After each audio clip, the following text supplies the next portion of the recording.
जी बोले।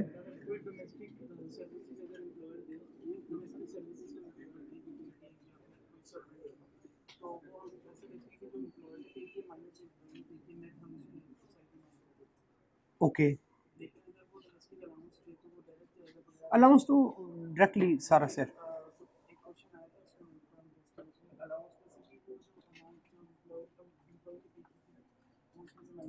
देखिए वो ये है ना, देखिए उसको अलाउंस, जरा केस मुझे बताएंगे तो शायद मैं आपको गलत नाम बता दूं, तो मुझे जी।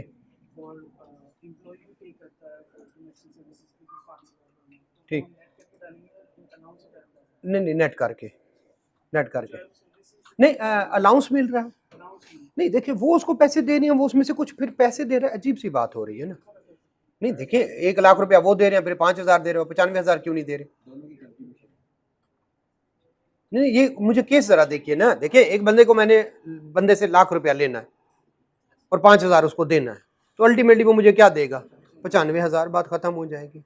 तो जरा मुझे केस जरा बता दीजिएगा। ये डिफिकल्ट बात लगती है कि एक बंदा आपको पैसे दे रहा, फिर उसको पैसे दे रहे हैं, तो इस तरह से चले। जी चले, सॉरी, ऑडिट ऑडिट नहीं शुरू करना, ऑडिट का भी पढ़ा के आए हैं। चले, वालेकुम सलाम। अचानक से ये मनूस अचानक से उठता है। ठीक, लें जी, सैलरी लें, सैलरी आज खत्म करते हैं जल्दी जल्दी।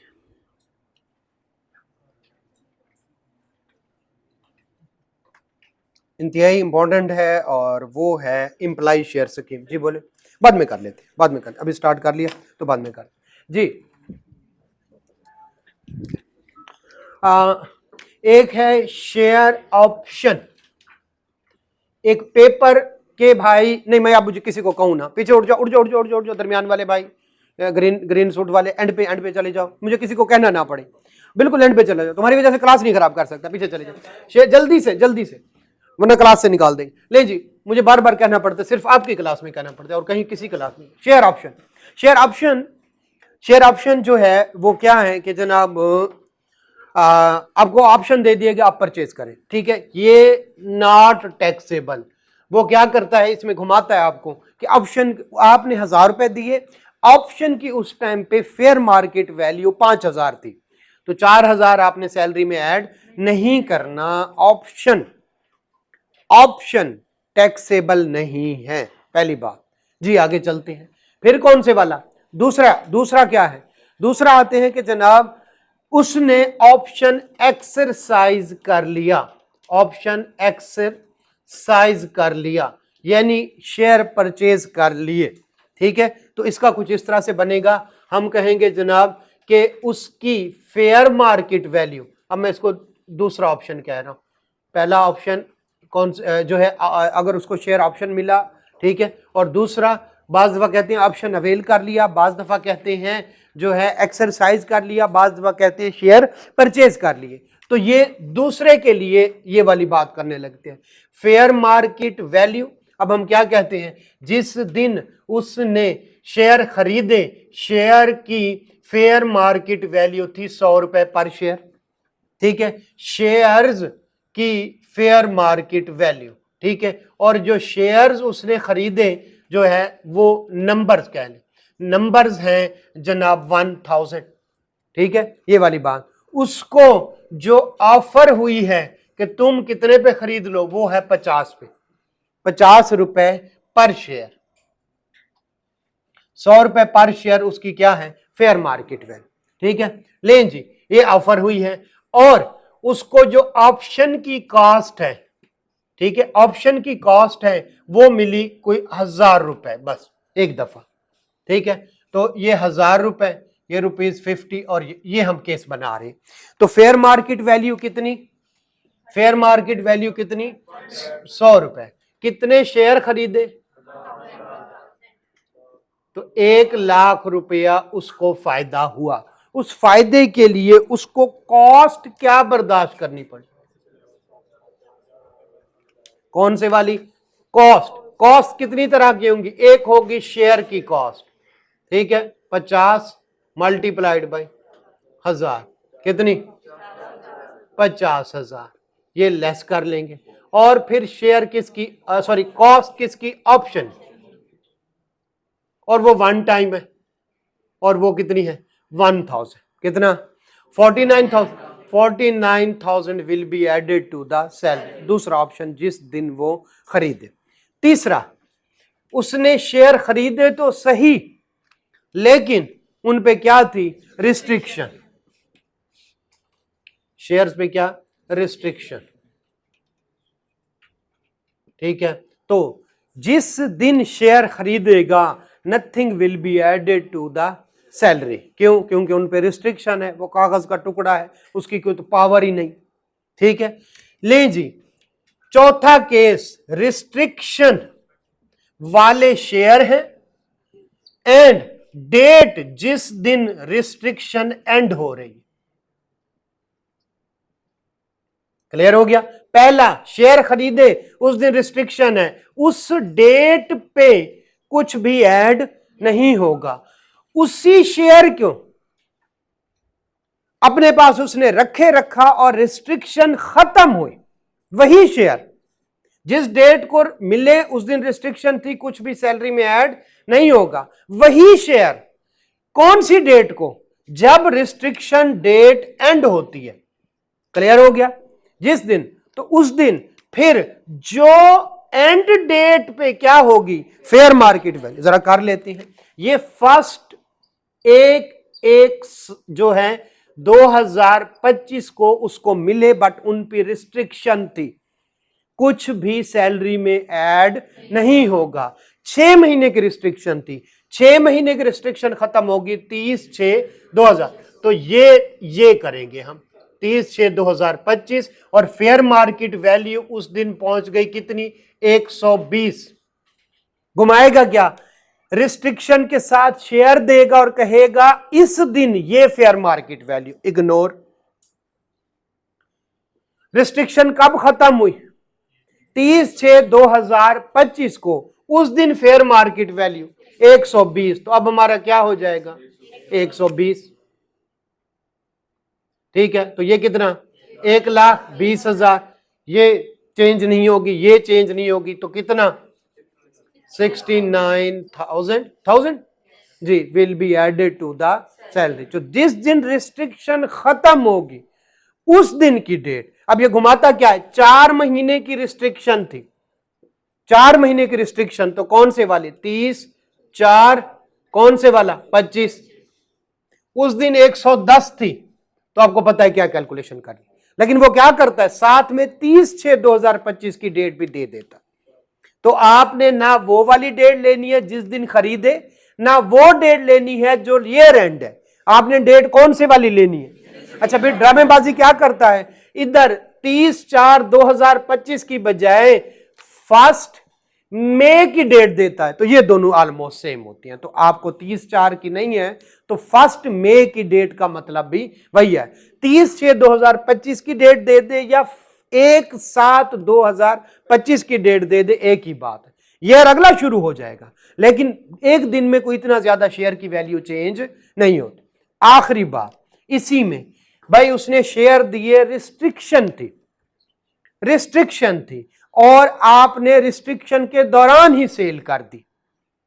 शेयर दिए, रिस्ट्रिक्शन थी, यानी आप ये कब खत्म होनी थी, 30/1/5/25 को खत्म होनी थी, या 30/4/25 को खत्म होनी थी, और आपने 31/3/2025 को बेच दी। हालांकि रिस्ट्रिक्शन है, तो किसी यार दोस्त को, किसी करीबी को कि यार ये रिस्ट्रिक्शन महीने बाद खत्म होनी, मुझे पैसे जरूरत है, तो फिर फेयर मार्केट वैल्यू यही कॉस्ट होगा। लेकिन फेयर मार्केट वैल्यू कितने की, कौन से वाली, 31/3/2000। ये 5वां केस है। अगर आप सेल कर दें जो है बिफोर द जो है end of the date, restriction end date, तो आपको जिस दिन बेचेंगे उस दिन की फेयर मार्केट वैल्यू के हिसाब से आपकी सैलरी में ऐड कर देंगे। ये वाली बात क्लियर होगी। अब आखिरी इसमें थोड़ा कंसेप्ट है, वो है इनकम फ्रॉम कैपिटल गेन का। आपने शेयर लिए और शेयर बेच दिए, तो अगर वो प्राइवेट कंपनी के शेयर हैं तो एनटीआर में, और अगर वो किसके हैं, पब्लिक कंपनी के शेयर हैं, तो किस में जाएगा, वो जाएगा सेपरेट ब्लॉक के तौर पर, ये तो आपको पता है। अब इसने ये शेयर बेचे, जिस दिन बेचे उस दिन हम क्या लेंगे, फेयर मार्केट वैल्यू, ठीक है, और ये कर दिया हमने, क्लियर हो गया। तो जनाब हमने उस दिन, अच्छा ये उस ना भी बेचे तो भी हम उसकी सैलरी इनकम में ऐड कर देते हैं, यानी जिस दिन वो मालिक बनता है उस दिन हम उसकी जो है किस में, सैलरी इनकम में ऐड कर देते हैं। ये तो हमें पता चल गया। ले जी, यहां पे मालिक कब बना, जब उसके पास ऑप्शन आया, क्लियर हो गया। यहां पे मालिक कब बना, जब उसने क्या कर दिया, एक्सरसाइज। हालांकि उसने बेचे नहीं, बेचेगा तो कैपिटल गेन, मालिक बन गया, जब बेचेगा कैपिटल गेन, जब मालिक बना इनकम फ्रॉम सैलरी में। यहां पे मालिक था, पेपर का टुकड़ा है भाई, जिनको बेच नहीं सकता, तो जब मालिक बना पहले बेच दिए, मालिक है तो बेचे। ये जिस दिन मलकियत आएगी उस दिन इनकम फ्रॉम, अब मालिक बन गया, अब बेचेगा तो इनकम फ्रॉम कैपिटल के। ये बड़ी बात समझे, ये सिंपल है। लेकिन ये बताएं शेयर कितने का था, 120 का, और 120 के हिसाब से 1,20,000, उसको कितने का पड़ा, और उसको फायदा कितना, ये हमने उसकी इनकम फ्रॉम, उसको तो फायदा कक का ना हुआ। अब बताएं जब बेचेगा तो कॉस्ट क्या होगी, नंबर 1 शेयर की कॉस्ट, नंबर 2 और जितनी अमाउंट, ये उसकी कॉस्ट होगी। तो जब हम शेयर ऑप्शन में शेयर खरीदें और उसको बेचें, तो जिस दिन बेचेंगे उस दिन की फेयर मार्केट वैल्यू हमारी कंसीडरेशन, और कॉस्ट क्या होगी, एक शेयर की कॉस्ट, दूसरा ऑप्शन की कॉस्ट, तीसरा जो सैलरी इनकम में ऐड की थी अमाउंट, हमने उसकी जो खुशी खत्म की थी, ये कुल मिला के उसका क्या बन जाएगी, कॉस्ट बन। अच्छा बाज दफा ये तीनों नहीं देता, ना शेयर की कॉस्ट देता है, ना ऑप्शन की कॉस्ट, ना, तो फिर वो हम फेयर मार्केट वैल्यू ले लेंगे जिस दिन मालिक बन। देखिए ना, ये प्लस ये कितना बन जाता है, 1,20,000। क्लियर हो गया। तो 1-2 क्वेश्चन में उसने ये हरकत भी की है। आगे चलते हैं, ये हमने पढ़ लिया। चलें जी, कुछ एग्जाम्पशन है वो हम डिस्कस करते हैं। हम सैलरी को आज इंशाल्लाह किसी हद तक हमने करना है, और कल से हम इसके क्वेश्चन करेंगे, ठीक है, क्वेश्चन करेंगे। अच्छा ये जो टेस्ट आएगा, इसके अलावा अगले टेस्ट में भी सैलरी है। अभी जो न्यूमेरिकल आएगा वो नॉर्मल आएगा, निस्बतन आसान आएगा, और थ्योरी के चंद क्वेश्चन पूछेंगे। अभी जो टेस्ट आएगा जी, ये बात तो पूरी होने दे, 2 मिनट नहीं जी। तो जो है ये जो टेस्ट होगा अभी, ठीक है। अच्छा इसको इसमें थ्योरी सैलरी का एक नॉर्मल सा न्यूमेरिकल आएगा, लेकिन उसके बाद हम प्रैक्टिस करते रहेंगे सैलरी की, ठीक है, ठीक है। प्रैक्टिस कर नहीं सकेंगे तो कोई वीडियो आपको पहुंचा देंगे कि जनाब इसमें अच्छे क्वेश्चन की प्रैक्टिस, जितना टाइम मिलेगा।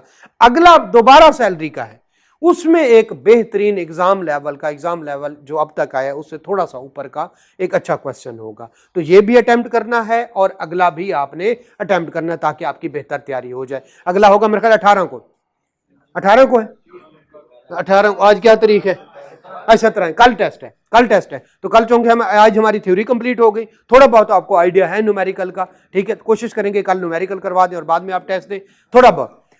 परसों फिर न्यूमेरिकल होगा सैलरी का, और वो अच्छा न्यूमेरिकल होगा। उसके बाद भी कोशिश करेंगे एक आध, और फिर साथ हम क्या शुरू कर देंगे, बिजनेस को शुरू कर देंगे। क्यों, बिजनेस के साथ जितने भी हैं वो हमने तकरीबन बाकी, यानी आपको इनकम फ्रॉम कैपिटल गेन दोबारा आएगा, इनकम फ्रॉम प्रॉपर्टी दोबारा आएगा, और इनकम फ्रॉम अदर सोर्सेज दोबारा आएगा। लेकिन हमारी कंसंट्रेशन किस पे होगी, बिजनेस पे। उससे आगे वाला जो टेस्ट है वो हमने सारा बाकी किया हुआ है, यानी बिजनेस का होगा, सैलरी का, एओपी।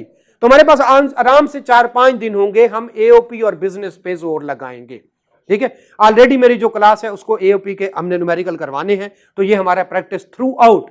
आज से आगे तकरीबन आगे बिजनेस को पढ़ेंगे तकरीबन हफ्ता एक, और साथ में क्या करेंगे, न्यूमेरिकल करेंगे, सैलरी का, बिजनेस का, एओपी का, हफ्ता डेढ़ अगला, ठीक है। उसके बाद हमारे पास जो है ये असेसमेंट वगैरह वाले होंगे, और उसके बाद हम जंप कर जाएंगे किस पे, सेल्स टैक्स पे, ठीक है जी। अब आपकी बात जी, बोले।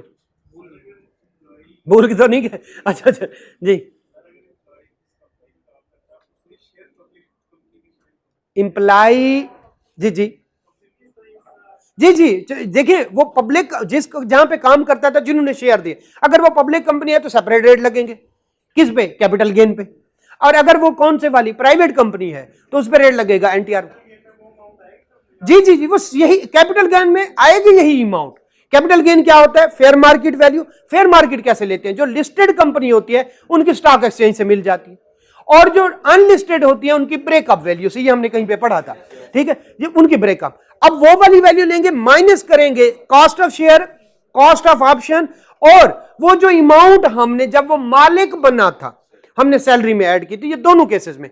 अब जो गेन आया, अगर पब्लिक कंपनी के शेयर है तो ये गेन पे सेपरेट ब्लॉक वाला रेट लगेगा, और अगर ये क्या है, जो है लिस्टेड कंपनी नहीं है, प्राइवेट है, तो वो कौन से वाला लेगा। अच्छा, इधर से याद है, अभी एक टेस्ट में आया था, एक कंपनी के 50% या इससे ज्यादा शेयर, तो ये पब्लिक कंपनी की डेफिनेशन में है, जल्दी से बता देता हूं कब पब्लिक कंपनी की डेफिनेशन क्या है। अगर कोई कंपनी के 50% से एक, पहली डेफिनेशन जो हमें पता है, अगर वो during the year stock exchange में लिस्टेड थी और 30 जून को भी लिस्टेड ही थी, वो पब्लिक कंपनी, पहली बात। दूसरी, अगर किसी कंपनी के पास 50%, अगर किसी कंपनी के 50% से ज्यादा शेयर जो है वो किसके पास है? गवर्नमेंट के पास है, तो वो पब्लिक कंपनी है। अगर कोई कंपनी फॉरेन गवर्नमेंट के पास उसके 50% से ज्यादा शेयर हैं तो वो भी पब्लिक कंपनी है। और अगर किसी कंपनी के, एग्जांपल देने लगा हूं, अगर गवर्नमेंट के 50% से ज्यादा शेयर पाकिस्तान गवर्नमेंट के पास है तो ये पब्लिक कंपनी। गवर्नमेंट के 50% से ज्यादा शेयर चाइना के पास है, चाइना की गवर्नमेंट के पास, तो ये पब्लिक कंपनी। अच्छा, चाइना की कंपनी XYZ कंपनी, वो ओन करती है गवर्नमेंट को, और यानी ये 50% से ज्यादा शेयर उसके ABC कंपनी चाइना की, गवर्नमेंट के शेयर उस ABC कंपनी के पास 50% से ज्यादा है, और वो कंपनी चाइना की गवर्नमेंट की है, तो भी वो पब्लिक कंपनी बन जाएगी। 4 condition, number 1 listed, number 2 public, government, foreign government, और ऐसी कंपनी जो कि फॉरेन गवर्नमेंट की ओन्ड कंपनी हो, उसने भी अगर गवर्नमेंट के शेयर खरीदे तो पब्लिक कंपनी। तो वो जो क्वेश्चन था वो पब्लिक कंपनी का क्वेश्चन था, जो है जिसने टेस्ट दिया उसको वो वाली बात समझ आ गई। चलें जी, आ जाए फॉरेन सैलरी। हाँ हाँ ना, जो है जितना कैपिटल है नंबर ऑफ शेयर डिवाइड कर ले तो ब्रेकअप उसको कहते। लें जी, आज फॉरेन सैलरी ऑफ इंडिविजुअल। भाई अगर कोई इंडिविजुअल, किसी भी इंडिविजुअल की, इंडिविजुअल लिखा गया, इंडिविजुअल कौन से वाली, और क्या? सैलरी। 3 शर्तें, इंडिविजुअल हो और उसकी सैलरी इनकम हो, पाकिस्तान वाली या फॉरेन वाली, और उस पे बाहर वो टैक्स पे कर दे, वो एग्जेम्प्ट है। बाकी सब पे मिलता है फॉरेन टैक्स क्रेडिट, बाकी सारी इनकम पे, बिजनेस में। सैलरी अगर बाहर कोई टैक्स सैलरी पे कर दे, नंबर 1 पे कर दे, नंबर 2 उसका टैक्स विद हेल्ड हो जाए, तो वो क्या हो जाएगा? वो सैलरी एग्जेम्प्ट हो जाए। एक बंदा है यहां पे बिजनेस कर रहा है और वो रेजिडेंट है, उसे पूछते हैं भाईजान किधर काम करते हो? वो कहते हैं अमेरिका की गवर्नमेंट के साथ काम करता हूं, या अमेरिका किसी कंपनी के साथ करता हूं ऑनलाइन काम। ये अब उसकी क्या हो गई, लेकिन वो जो मुझे पैसे देते हैं वो टैक्स काट के देते, तो उसकी पाकिस्तान से तो पूछेंगे, लेकिन ये जो उसकी फॉरेन सोर्स सैलरी है इंडिविजुअल की, ये क्या हो जाएगी? एग्जेम्प्ट, क्योंकि उसका टैक्स बाहर कट गया। एक बंदा है वो काम यहां पे करता है, सैलरी यहां से ले रहा है, बिजनेस उसका कहां पे? अमेरिका में, और उसको जो भी पेमेंट होती है टैक्स काट के होती है, अब एग्जेम्प्ट नहीं होगी। अब उसको क्या मिलेगा? फॉरेन टैक्स क्रेडिट मिलेगा, और आपको पता है फॉरेन टैक्स क्रेडिट को कैसे किया जाए। जी आगे चलते हैं। एक बंदा है वो पाकिस्तान, जी नहीं काटते, तो यहां पे टैक्सेबल, फिर जो उसकी पाकिस्तान की बिजनेस इनकम, बाहर की सैलरी, दोनों को ऐड करेंगे, जितना उसको नॉर्मल, वो नॉर्मल बन जाएगी।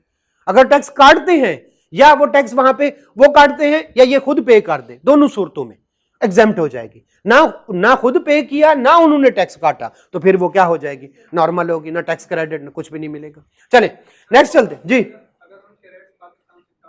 कम ज्यादा कोई फर्क नहीं पड़ता, बस उधर टैक्स दे दे, चाहे हमारा 25% है और उनका 2% है, कोई फर्क नहीं पड़ता, बस टैक्स जितना बनता है पे करें उनके कानून के मुताबिक। वो एफबीआर का है कि उन्होंने सारे मुल्कों के टैक्स भी देखने हैं, रेट्स भी देखने हैं, उनका है। हमारे लेवल पे इतना है, बस जितना टैक्स बनता था पे कर दिया, कम किया तो फिर नहीं।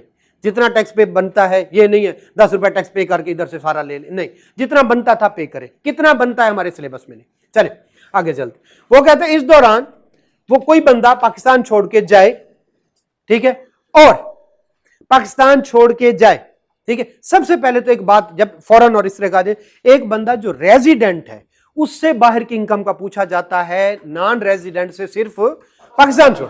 तो जब हम फॉरेन की बात करते हैं इसका मतलब वो है रेजिडेंट, तभी उसकी फॉरेन सोर्स सैलरी की, अदरवाइज तो पूछा ही नहीं जा सकता। खैर, एक बंदा पाकिस्तान छोड़ के जाए और 30 जून तक वापस ना आए तो उसकी जो फॉरेन सोर्स सैलरी इनकम है वो क्या हो जाएगी, एग्जेम। दोबारा से पीछे में उसने पिछली उसमें क्या किया था, उसने फॉरेन सोर्स सैलरी पे टैक्स दिया था इसमें, लेकिन है रेजिडेंट।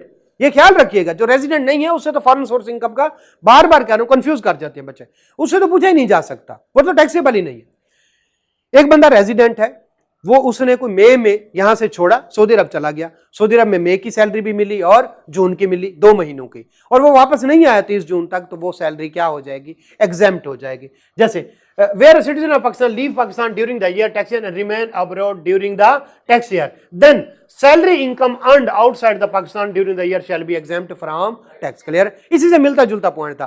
पाकिस्तान छोड़ के गया, 4 साल पाकिस्तान का रेजिडेंट नहीं है पिछले, तो वो हम एग्जाम्पशन में रिटर्निंग एक्सपैट्रिएट कहते हैं। ये है 51 सबसेक्शन 2 और वो है 51 सबसेक्शन 1, ठीक है।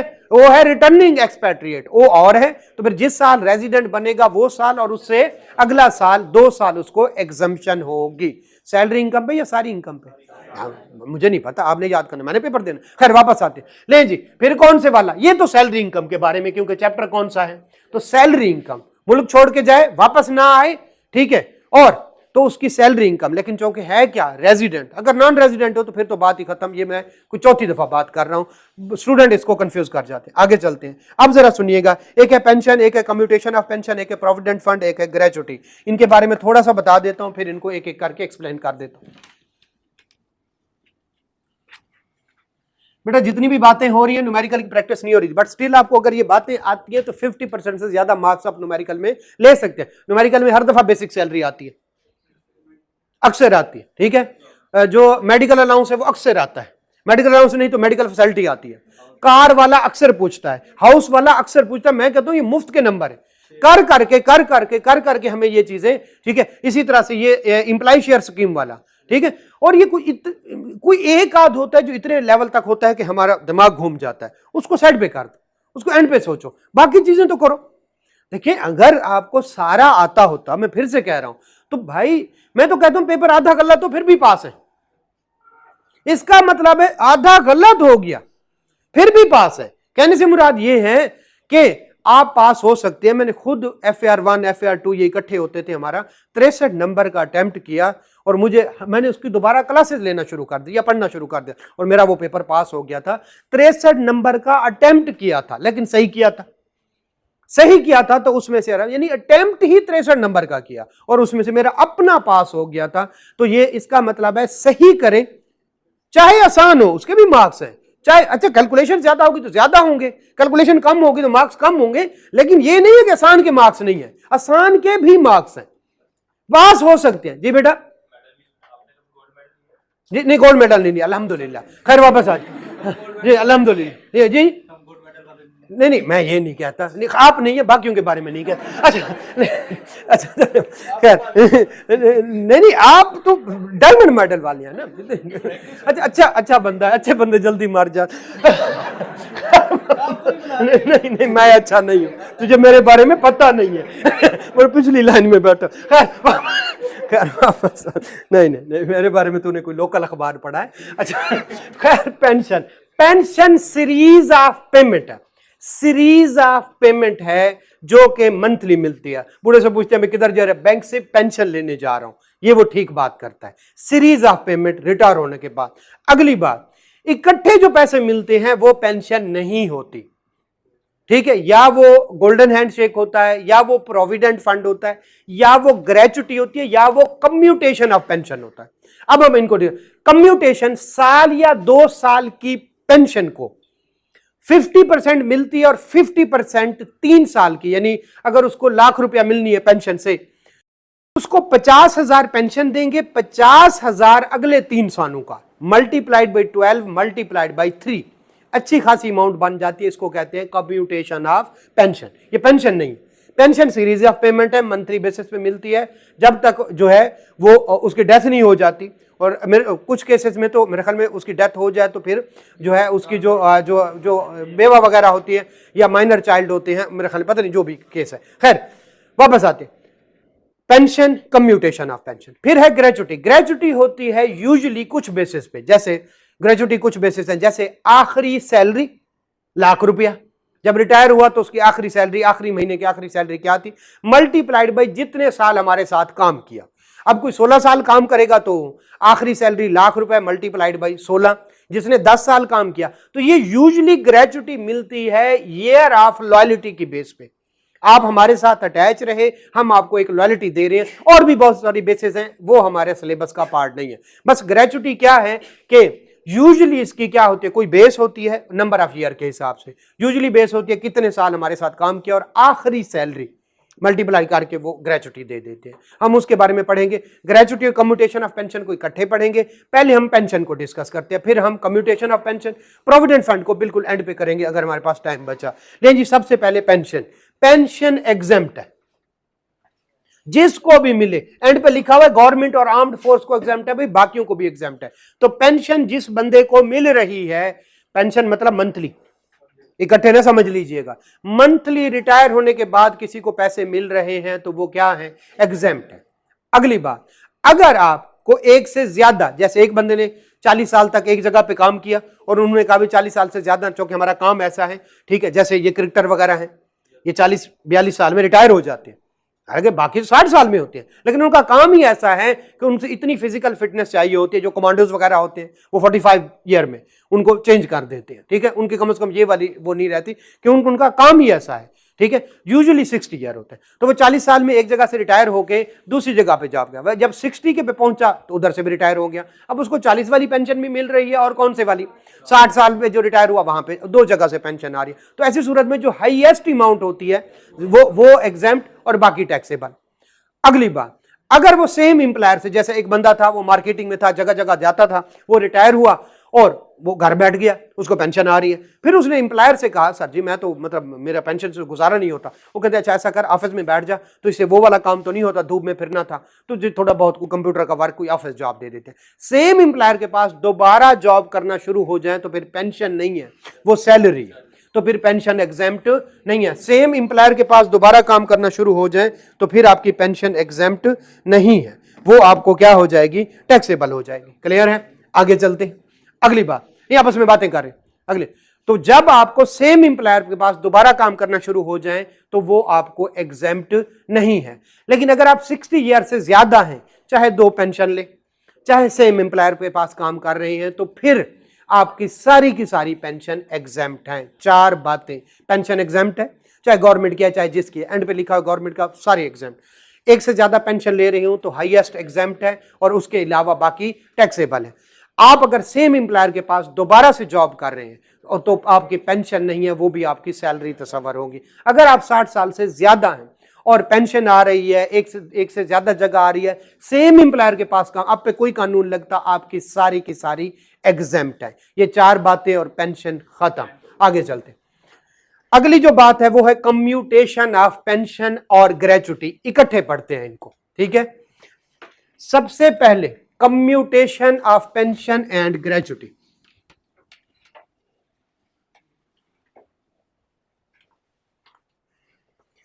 ले जी, हम इनको इकट्ठे पढ़ते हैं, एक ग्रेचुटी और एक कौन से वाली, कम्यूटेशन ऑफ पेंशन, ठीक है। ले जी, कम्यूटेशन ऑफ पेंशन मिल रही है गवर्नमेंट से या ग्रेचुटी मिल रही है गवर्नमेंट से, तो भाई ये एग्जेम्प्ट है।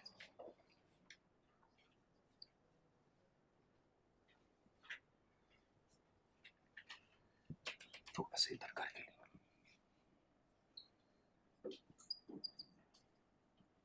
क्लियर हो, सॉरी, गवर्नमेंट और एग्जाम, ये क्लियर हो गया बेटा। ये पहली बात। अगली बात, अगर जो है वो स्कीम है और स्कीम जो होती है वो बोर्ड अप्रूव करता है, इसमें भी स्कीम है, सॉरी, वो बोर्ड अप्रूव करता है।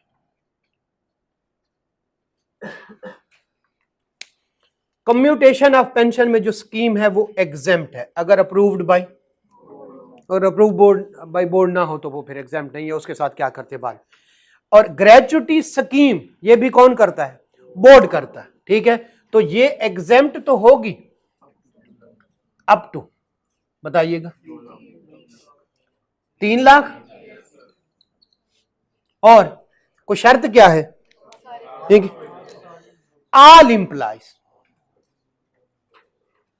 अगर पूरे 5000 इंप्लाइज में से सिर्फ उन्होंने कहा ये 6 इंप्लाइज को नहीं मिलेगी, तो फिर ये एग्जेम्प्ट नहीं रहेगी, ये शर्त है।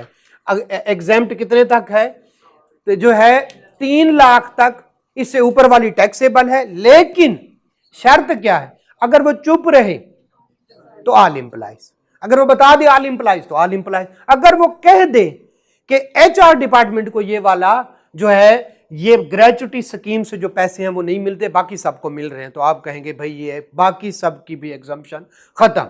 शर्त क्या है, ऑल इंप्लाइज। क्लियर हो गया ये, और ये सारे का सारा एग्जाम्प्ट। दोबारा से, government exempt, commutation of pension government exempt, gratuity scheme approved by board, commutation of pension scheme approved by board, और ये क्या है, एग्जाम्प्ट है, और इसमें एग्जाम्पशन है, लेकिन कितने तक, 3 लाख तक, लेकिन शर्त क्या है, ऑल इंप्लाइज। क्लियर हो गया। ले जी, इसमें कम्यूटेशन ऑफ पेंशन में जो है फंड नहीं है,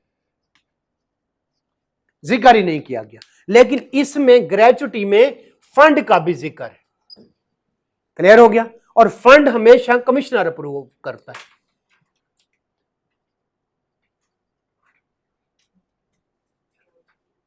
कमिश्नर अप्रूव करता है फंड, तो इसका मतलब स्कीम कौन अप्रूव करता है, बोर्ड, और फंड कमिश्नर अप्रूव करता है। ये एग्जेम्प्ट है, बताएं कितने तक, कितना, सारे का सारे एग्जेम्प्ट है। चलें कह देते ये एग्जेम्प्ट है फंड सारे का सारा। अब आते हैं कौन से वाला, अनअप्रूव्ड, तो इसको भी मैं फिर इधर ले लेता हूं क्योंकि इसमें फंड है नहीं, अगर फंड हो तो वो फिर क्या है, अनअप्रूव्ड और अनअप्रूव्ड।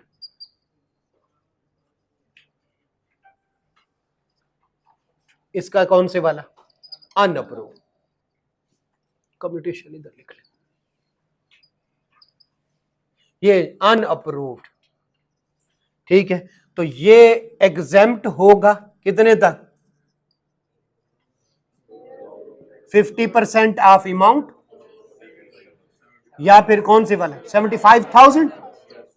क्लियर हो गया। ये कुल मिला के बात करते हैं भाई, ग्रेचुटी गवर्नमेंट से ले रहे हैं, एग्जेम्प्ट है, कम्यूटेशन ऑफ पेंशन गवर्नमेंट से ले रहे हैं, एग्जेम्प्ट है, commutation of pension scheme approved by board exempt है, और gratuity scheme approved by board exempt है, लेकिन कितने तक, ऊपर वाली टैक्सेबल, लेकिन शर्त कितनी है, इसमें फंड नहीं है।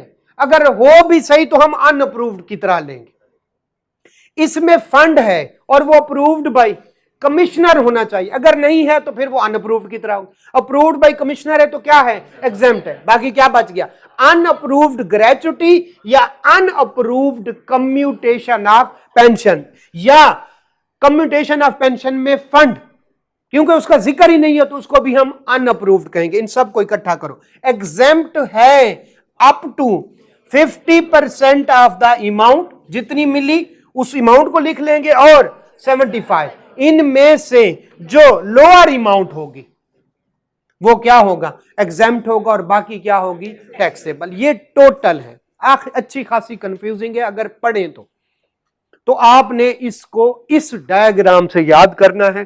3 से 4 दफा मैंने रिपीट कर दिया है, क्लियर हो गया बेटा? ठीक है, क्लियर है? कहीं पे कोई कंफ्यूजन है तो पूछ लें। इन सब को सम अप करके लिख दिया, यहां पे अनअप्रूव्ड आ जाए, सबका एक ही। अनअप्रूव से मुराद है कम्यूटेशन ऑफ पेंशन दे तो रहे हैं ना, कमिश्नर से अप्रूव कराया ना बोर्ड से, तो वो क्या बन गया? अनअप्रूव। इसी तरह से ग्रेचुटी फंड है या ग्रेचुटी स्कीम है, लेकिन वो अप्रूव्ड बाय बोर्ड या अप्रूव्ड बाय कमिश्नर नहीं है, दे तो रहे हैं, कहीं पे रजिस्टर नहीं करवाया, तो फिर वो जो देंगे हम उस अमाउंट का क्या लेंगे? 50% और साथ में लिखेंगे 75। तो इनमें से जो लोअर होगी वो एग्जाम्प्ट होगा, बाकी सारे का सारा सैलरी में ऐड हो जाएगा। अब जरा सुने आखिरी बात इसके बारे में, ये जो अनअप्रूव्ड वाली है ये तब मिलेगी आपने पहले कभी सेम इंप्लायर से पहले किसी तरह की कोई ग्रेचुटी या कम्यूटेशन ऑफ पेंशन ना ली हो, पहली बात। दूसरी, आप पाकिस्तान के रेजिडेंट। तीसरा, रिसीव भी कहां पे करें? पाकिस्तान में करें। और एक वो शर्त लिखी हुई अजीब सी है, ले जी, तो 4 ये शर्तें कंप्लीट होंगी तो फिर आपको ये 50% और 75% वाली एग्जम्पशन मिलेगी, अदरवाइज नहीं मिलेगी। क्लियर है बेटा? चले आगे चलते हैं। तो हमारा ये बहुत जल्दी हो गया।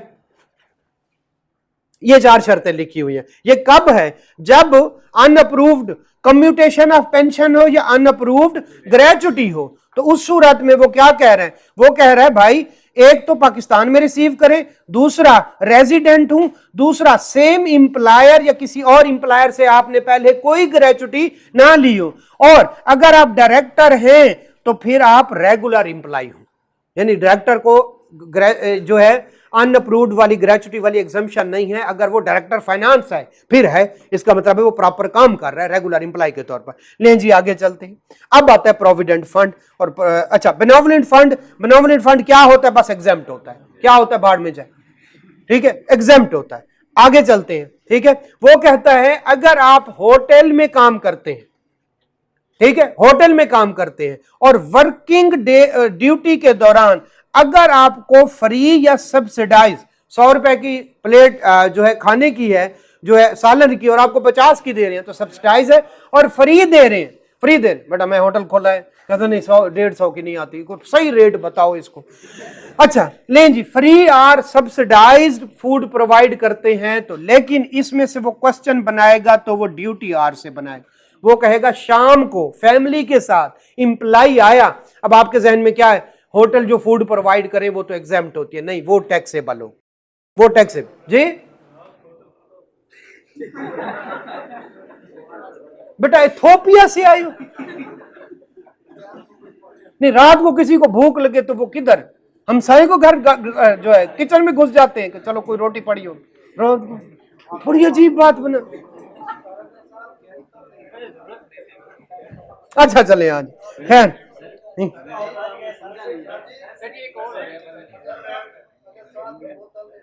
जी, मतलब बनती तो तेरी चपेड़े हैं। अच्छा खैर आज आज खैर बोतल दे दे, अच्छी बात है। चले आज आज ठीक है, चले ले जी आज आगे चलते हैं। फ्री और subsidize education provided by, question बनाएगा चिल्ड्रन ऑफ द इंप्लाई। वो इंप्लाई को खुद एजुकेशन करवाएगा या उसके रिश्तेदारों को। एग्जम्पशन किसके लिए? ज्यादा जोर किस पे दे?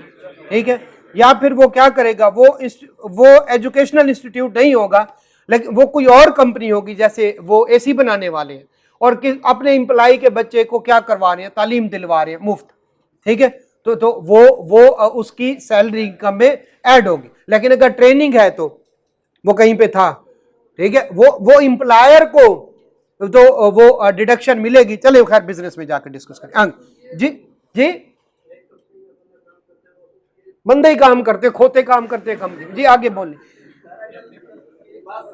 उसकी नहीं एसोसिएट नहीं। चले आगे। Free or subsidize medical treatment provided by hospital.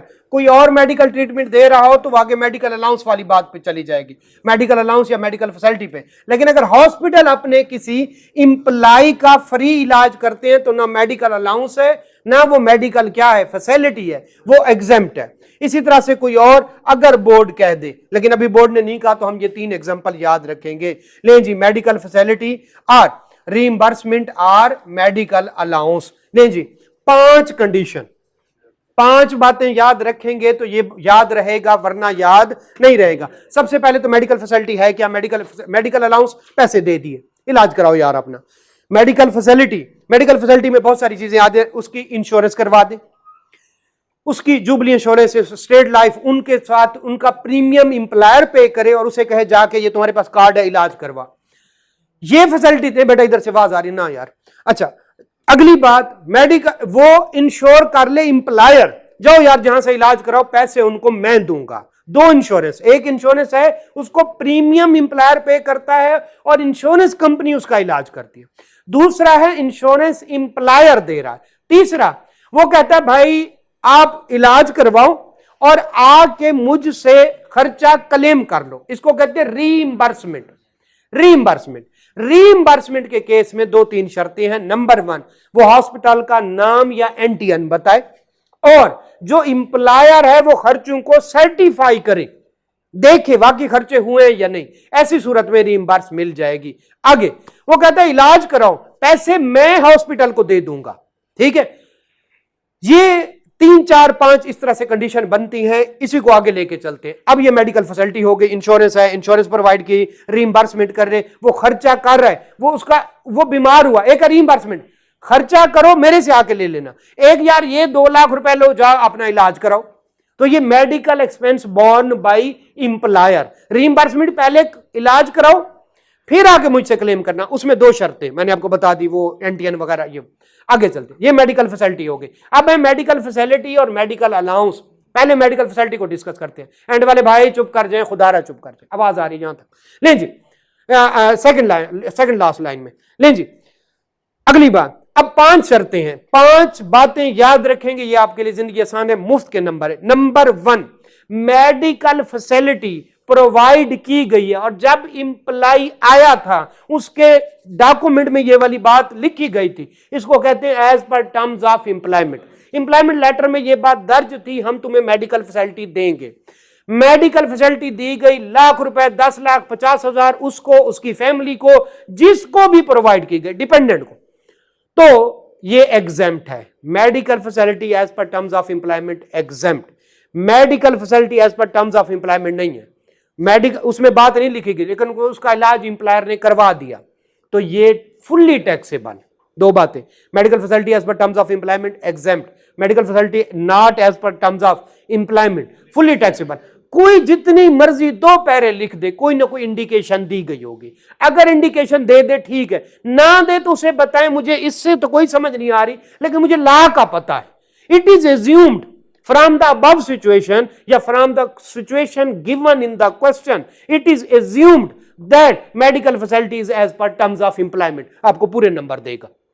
बाज़ दफा कंफ्यूजन आ जाती है ना, पता नहीं चलता as per terms of employment, तो उसे बताएं मुझे लॉ का पता है, मुझे कानून आता है, और वो भी यही चाहता है कि आपको कानून का पता, तो उसे कहें it is assumed as per terms of employment है या नहीं है। क्लियर हो गया? जैसे वो कहता है रीइंबर्समेंट हो गई, तो इसका मतलब है आप एज्यूम कर ले कि उसने एनटीएन भी देख लिया होगा, प्रोवाइड कर दिया होगा और एक्सपेंसेस को भी सर्टिफाइड कर दिया होगा। एक बात करे एक बार ना करे तो आप कहें ये इंबर्समेंट नहीं होनी चाहिए थी, उसकी सैलरी इनकम में ऐड कर दे। खैर वापस आते हैं। As per terms of employment तो exempt, as per terms of employment नहीं है, फुल्ली टैक्सेबल। अगली बात सुने, अगली बात है मेडिकल अलाउंस।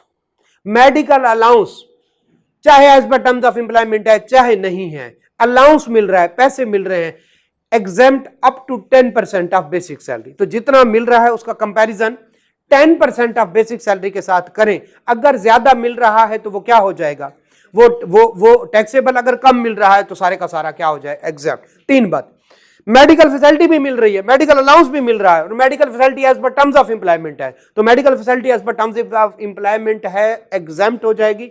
मेडिकल अलाउंस क्या हो जाएगा, फुल्ली टैक्सेबल। तो जैसे मेडिकल अलाउंस पढ़े, फौरी तौर पर डिसीजन ना करें, नीचे देखें कोई इंडिकेशन दी गई है कि मेडिकल कोई फैसिलिटी तो नहीं प्रोवाइड की। आखिरी बात, मेडिकल अलाउंस भी प्रोवाइड किया गया, मेडिकल फैसिलिटी भी प्रोवाइड की गई, और medical facility as per terms of employment नहीं है तो मेडिकल अलाउंस एग्जेम्प्ट हो जाएगा up to 10% of basic salary और मेडिकल फैसिलिटी 100% टैक्सेबल। क्लियर है? ये 5 situation, medical facility as per terms of employment, medical facility not as per terms of employment, medical allowance दोनों इकट्ठे और medical facility as per terms of employment और दोनों इकट्ठे और medical facility not as per terms of employment. ये 5 situation है, इसके अलावा कोई और सिचुएशन बन ही नहीं सकती। क्लियर हो गया जी? आगे चलती हैं और आखिरी हमारा जो टॉपिक है वो है प्रोविडेंट फंड।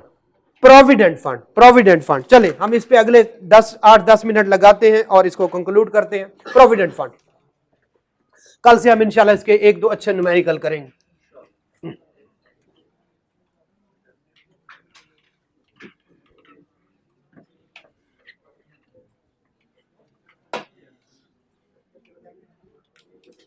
जी बेटा,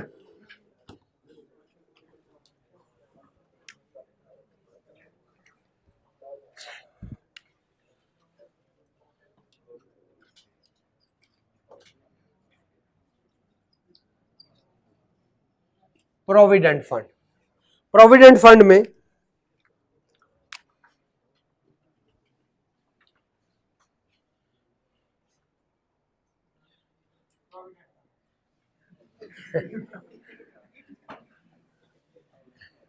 ये क्या लिखा है बता?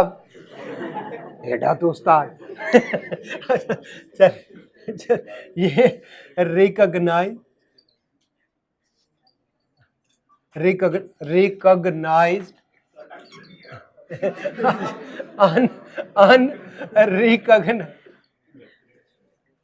ले जी गवर्नमेंट। जी बेटा, जी चलें आज, ठीक है। अच्छा, इधर जो है इम्प्लाई कंट्रीब्यूशन, अल्लाह ना करे, और कौन से वाली? ये देखे कि जिसने मुझे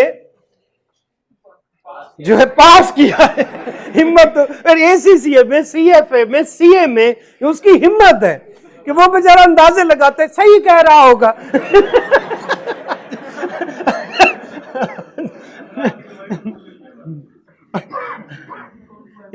और इंटरेस्ट, ठीक है, इंटरेस्ट, ठीक है, इंटरेस्ट। यार डॉक्टर की लिखाई भी तो लोग पढ़ते हैं ना, ठीक है। मेरा इरादा शुरू में डॉक्टर बनने का। अच्छा जी, या फिर ये है, मुझे पता था अंदर सारी जिंदगी जो है वो किस पे चले जाएंगे, वो टाइपिंग टूपिंग पे चली जाएगी लाइफ, ठीक है, तो लिखना ही नहीं पड़ेगा। तो मैं कुछ पहले की सोच बैठा तो इसलिए कुछ खास। खैर जनाब, एक है अनरिकॉग्नाइज, ठीक है, इम्प्लाई। अच्छा, इम्प्लाई कंट्रीब्यूशन क्या होती है? हमने बताया था ₹1,00,000, ठीक है, ₹1,00,000, इसमें से 5,000 रुपए वो डिडक्ट करता है और 95,000 उसको पे कर देता है। हम कहते हैं रिसीव्ड कितना हो गया उसको? लाख। हम उससे टैक्स किस पे लेते हैं? लाख। लिहाजा ये तो उसी की पेमेंट है जो ऑलरेडी पहले टैक्स हो चुकी है। लिहाजा चाहे रिकॉग्नाइज प्रोविडेंट फंड हो, इंप्लाई कंट्रीब्यूशन पे कुछ नहीं करना, चाहे अनरिकॉग्नाइज प्रोविडेंट फंड हो, इंप्लाई कंट्रीब्यूशन पे कुछ नहीं करना, चाहे गवर्नमेंट से आ रहा हो, कुछ भी नहीं करना। क्लियर हो गया? क्योंकि ये रीपेमेंट होती है उसकी अपनी, जो उसने कंट्रीब्यूशन की। अब चलते हैं किसकी तरफ? इंप्लायर कंट्रीब्यूशन और इंटरेस्ट। ये पेमेंट हैं जो कौन से वाली हैं? जो कि वाकई उसको मिल रही हैं और उसकी सैलरी इनकम है। क्लियर हो गया? अब ये जो है ये ईयरली बेसिस पे करना है और ये अकोमुलेटेड यानी फाइनल बेसिस पे जब मिले में, और ये सारा एग्जेम्प्ट है। इसकी जो लमसम बेसिस है, चाहे वो ईयरली बेसिस है, वो एग्जेम्प्ट है। तो इसमें गवर्नमेंट में इंप्लायर कंट्रीब्यूशन एग्जेम्प्ट और इंटरेस्ट भी एग्जेम्प्ट। बात ही खत्म हो गई। क्लियर हो गया? ये बात क्लियर होगी? गवर्नमेंट। अब पीछे क्या रह गया? अनरिकॉग्नाइज्ड। चूंकि ये कहां पे मिलना है? फाइनल उस पे मिलना है, लमसम बेसिस पे मिलना है। तो फिर क्या करना है? हमने इसको ईयरली बेसिस पे ट्रीट नहीं करेंगे। क्लियर हो गया? जब फाइनल आएगा तो उसमें तीन चीजें होंगी। नंबर 1 इंप्लाई कंट्रीब्यूशन, उसका तो कुछ नहीं करना। नंबर 2 क्या आएगा? इकट्ठा होके इंप्लायर कंट्रीब्यूशन। क्लियर हो गया? और इकट्ठा होके इंटरेस्ट, दोनों टैक्सेबल है, फुल्ली टैक्सेबल। लेकिन ये होगा कौन से वाले पे, मैं फिर कह रहा हूं लम सम बेसिस पे, ठीक है।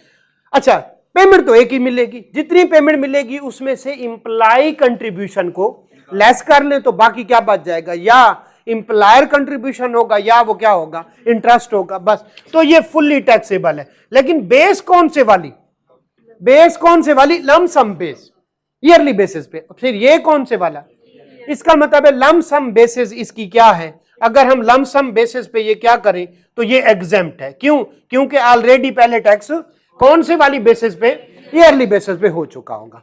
अब आते हैं, अच्छा इसमें इंप्लाई कंट्रीब्यूशन, वो एग्जाम ना कहे, उसकी नो ट्रीटमेंट ना, वो तो उसके अपने पैसे उसको दे रहे हैं। एग्जाम तो तब हो जब टैक्स लगता था, गवर्नमेंट ने माफ कर दिया। अब क्या आते हैं, इंप्लायर कंट्रीब्यूशन जब क्या हो, रिकॉग्नाइज हो, और कौन से, और इंटरेस्ट रिकॉग्नाइज का ईयरली बेसिस, बस। इसके सूरत में है लोअर ऑफ, ठीक है, और इस सूरत में हायर ऑफ। ये नहीं भूलना चाहिए, स्टूडेंट इसमें कंफ्यूज कर जाए। इसकी सूरत में है 1/10, इसकी सूरत में है 1/3। क्लियर हो गया, बस ये बात याद रहेगी तो ये भूल जाएगा। अच्छा, इसको कहते हैं 1/10 ऑफ कौन से वाला, सैलरी, बेसिक सैलरी नहीं।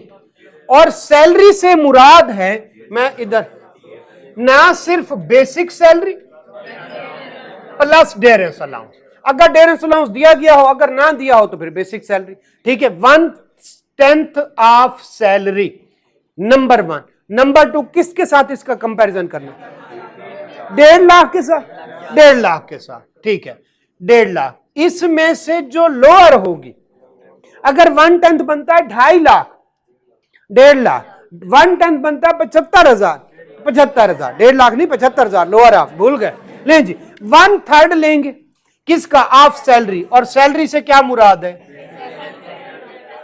और इंटरेस्ट एट 16%। 16% कैसे कैलकुलेट करना है, बस आखिरी बात, वो कहता है लाख रुपया इंटरेस्ट मिला और ये 18% पे है, तो इसको डिवाइडेड बाय 18 मल्टीप्लाइड बाय 16 करके जो अमाउंट आएगी वो मैं यहां पे लिख दूंगा। उसका कंपैरिजन किसके साथ, 1/3 के साथ। तो कुल मिला के आपको 2-3 बातें, गवर्नमेंट वाला बिल्कुल याद करने की जरूरत नहीं, ना इंप्लॉय कंट्रीब्यूशन ना इंप्लॉयर कंट्रीब्यूशन। अनरिकॉग्नाइज का जब ईयरली बेसिस पे मिलेगा कोई ट्रीटमेंट नहीं, लमसम बेसिस मिलेगा तो सिर्फ इंप्लॉयर कंट्रीब्यूशन और इंटरेस्ट, सारे का सारा टैक्सेबल है। फिर आते हैं किसकी तरफ, रिकॉग्नाइज, ये लमसम बेसिस पे इसकी नो ट्रीटमेंट, इसकी ट्रीटमेंट होती है किस बेसिस पे, ईयरली बेसिस पे। ईयरली बेसिस में इंप्लॉय कंट्रीब्यूशन की कोई ट्रीटमेंट नहीं, बाकी 2 बच गया, नंबर 1, नंबर 2 इंटरेस्ट, इनकी ट्रीटमेंट, इसमें इंप्लॉयर कंट्रीब्यूशन में लोअर ऑफ और इसमें हायर, इसमें 1/10, ठीक है, ऑफ सैलरी, और सैलरी से क्या मुराद है, और इसका 1.5 लाख के साथ, इसका 1/3 का 16%, 16% अगर 14% दे दे, लाख रुपया डिवाइडेड बाय, और अगर कुछ ना दे तो इसका, हमारे पास कुछ नहीं है, हम किसी के साथ कंपैरिजन नहीं करेंगे, 1/3 विल बी जो है क्या होगा। लेकिन करना क्या, हायर, हायर लोअर, 1/10 1/3, इतनी सी बात है और कुछ भी नहीं। सैलरी कंप्लीट हुआ, कल से इसके क्वेश्चन करें, मैं आपसे क्वेश्चन ले लेता हूं बाद में, चलिए ठीक है, ओके बेटा, जज़ाक।